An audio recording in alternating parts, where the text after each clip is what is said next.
Veja, nós estamos lidando aqui com um equilíbrio químico de uma reação muito típica, que é a reação de esterificação. Quando um ácido encontra um álcool, dando como produtos éster mais água. Essa reação é uma reação que entra em equilíbrio químico e é de grande interesse no estudo teórico da química. Quando ela retorna, chamamos de hidrólise de um éster. Tá? Então você tem dois lados. Agora veja só, você está vendo aqui, né, primeiramente, que a constante de equilíbrio, como é tradicional, produtos sobre reagentes, todos entram na constante de equilíbrio, inclusive a água. Eu sou contra que se fale em concentração da água, eu acho isso um absurdo, mas quando se fala em esterificação, é comum na química colocar-se a concentração de água na constante de equilíbrio, por mais absurdo que seja. Bom, dada a constante de equilíbrio aqui, ok? Essa reação ocorre 1 para 1 para 1 para 1, sua estequiometria. Podemos agora partir para a etapa mais importante.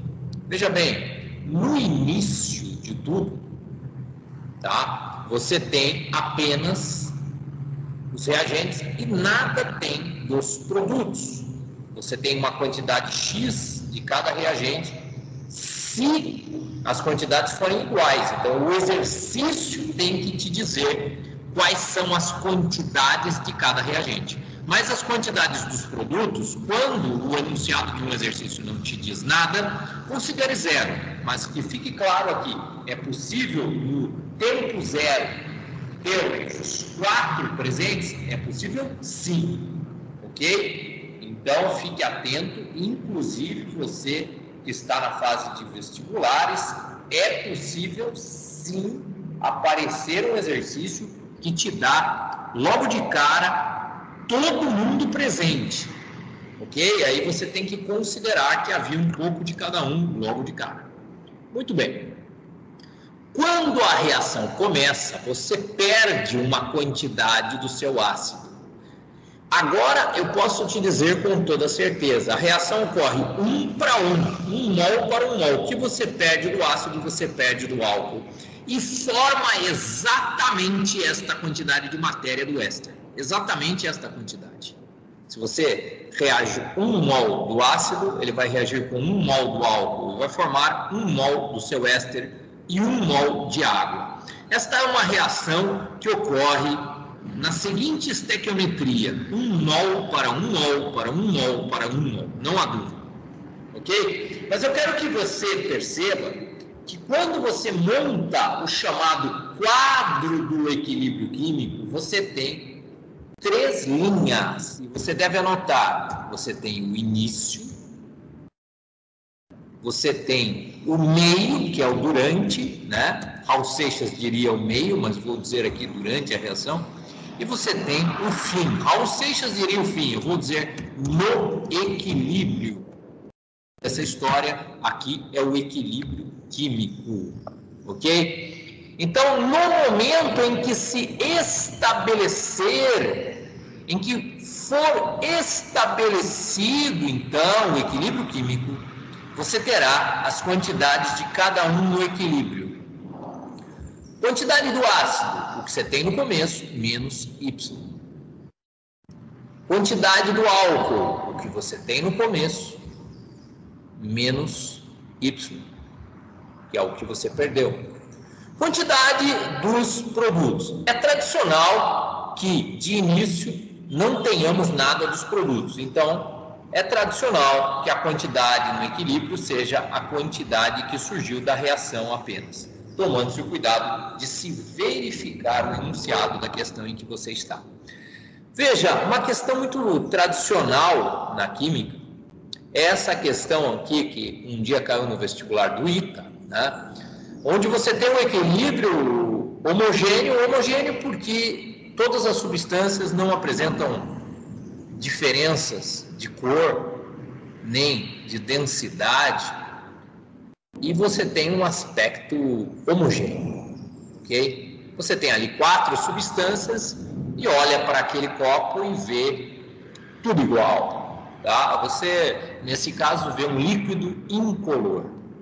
Misturando-se quantidades equimolares. Equimolares quer dizer que você pega o mesmo número de mols de um álcool e o mesmo número de mol de um ácido, tá? Esse é um exercício típico do ITA. Ácido mais álcool. O cara não te diz o que será formado. Ele exige que do seu conhecimento de química você saiba que um ácido, quando encontra um álcool, isso dá éster mais água, ok? É uma esterificação. Veja que ele não diz aqui. Então, nós já montamos ali a equação da esterificação. Sobra 1/3 de cada uma das substâncias inicialmente misturadas.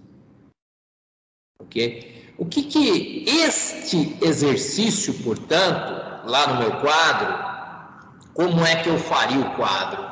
Eu deveria entender que eu não tenho nenhum dos produtos, porque o exercício deixa claro que inicialmente eu misturo apenas ácido e álcool. Ele não me fala dos produtos, então não tinha produtos no início. Portanto, para este exercício, vem comigo. Eu sei que a quantidade de éster e de água é 0. E eu sei que a quantidade de ácido e de álcool, a quantidade de matéria, o número de mols é idêntico. Então, se um é X, o outro é X também. Mas veja, neste enunciado eu tenho essa certeza, não é sempre. A quantidade perdida, aquela quantidade que eu chamo aqui de Y, eu quero que você olhe bem o que o exercício diz. Sobra 1/3 de cada uma das substâncias inicialmente misturadas. Então você volta, ok? E pensa comigo. Você tinha uma quantidade X e você perde, tá, uma parte desse X, e aquilo que chega no final, que chega no equilíbrio, é 1/3 de X. Tá? É X dividido por 3. Então, X menos o que eu perdi dá 1/3 de X. Dá X dividido por 3. E aí, você que sabe muito bem operar com frações, você pensa, Mariazinha tinha um chocolate e no fim, como Mariazinha gostava de chocolate, no fim ela ficou só com 1/3 do seu chocolate. E aí vem a pergunta da tia: quantos pedaços ela comeu se aquele chocolate tinha 3 pedaços iguais? Se sobrou 1/3 de chocolate, ela comeu 2 pedaços. Então você sabe muito bem, né, que esta quantidade que eu chamei de Y, em função de X, nada mais é do que, certo? 2/3 de X. Isso é o que foi perdido.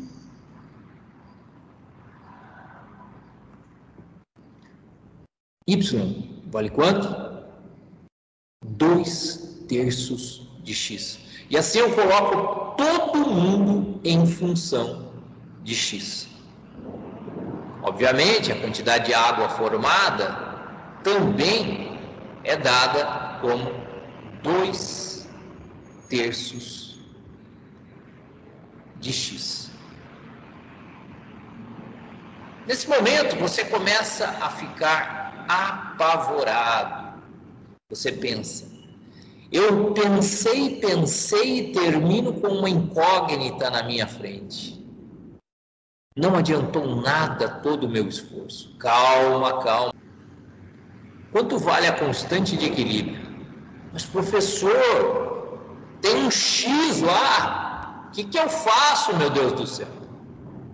Nunca se apavore, em primeiro lugar. tá? Lembre-se que você, no momento de obter a constante de equilíbrio, você monta a constante de equilíbrio, você respira e coloca a concentração do éster vezes a concentração da água dividido pela concentração do ácido vezes a concentração do álcool, todos elevados a 1, como eu mostrei no início aqui. Muito bem. Que valores eu coloco na concentração lá na hora de obter o Kc? Os valores iniciais? Não. Os valores no durante? Não. Os valores no equilíbrio. Por isso que é constante de equilíbrio. Para a concentração do éster, coloque 2/3 de X. Para a concentração de água, coloque 2/3 de X. Para a concentração do ácido, coloque 1/3 de X.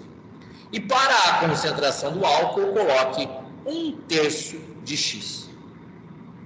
Obviamente, quando você multiplicar as quantidades no numerador, você obterá x ao quadrado. Mas no denominador também você obterá x ao quadrado.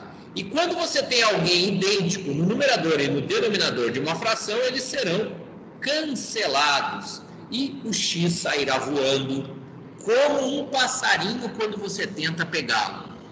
Tá? Então ele fica ali até a hora de você pegá-lo. Quando você vai pegá-lo, ele vai embora. E aí no final você terá um número puro. Assim como no final você terá apenas a paisagem sem o passarinho. Constante de equilíbrio será. Lembre-se que aqui você está fazendo multiplicação. Vem comigo no enunciado novamente. Verifica-se que sobra 1/3 de cada uma das substâncias inicialmente misturadas. Então por isso que eu sei que a quantidade de ácido no equilíbrio é 1/3 do que eu tinha no início, 1/3 de X, e a quantidade de álcool 1/3 de X. Agora eu quero que você perceba uma coisa. Quantidade de matéria é uma coisa, concentração é outra. Concentração, a concentração que entra na constante de equilíbrio Kc é a concentração em mol por litro, é o número de mols dividido pelo volume em litros. Aí você vai me perguntar, mas qual é o volume? Olha o exercício. Ele não te fala, mas ele te diz que é um equilíbrio homogêneo. Estão todos dentro do mesmo pacotão de líquido, tá?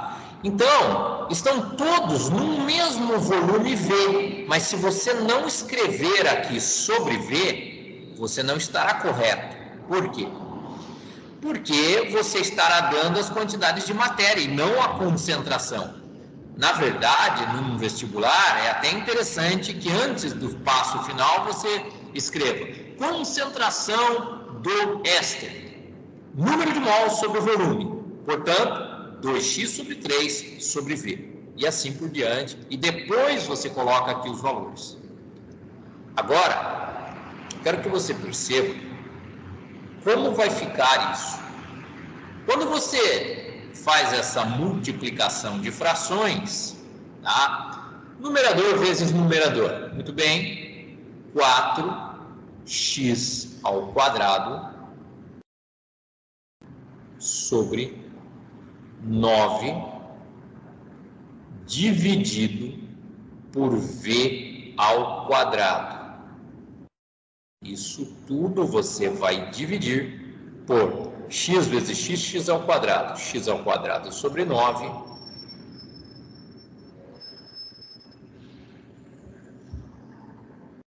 dividido por V ao quadrado. Para dividir frações, você mantém a primeira, inverte a segunda e multiplica. Então, você faz numa folha à parte essa primeira fração do numerador vezes V ao quadrado dividido por x ao quadrado sobre 9. E aí você vai visualizar claramente, caso não fique claro para você aqui, que V ao quadrado vai cortar com V ao quadrado. Tá? E aí você ficará com 4x ao quadrado sobre 9 dividido por x ao quadrado sobre 9. Aí você vai fazer uma nova divisão de frações, onde o 9 será cancelado. E aí você ficará apenas 4x ao quadrado dividido por x ao quadrado. O x ao quadrado cortará o outro x ao quadrado e a resposta será a letra D.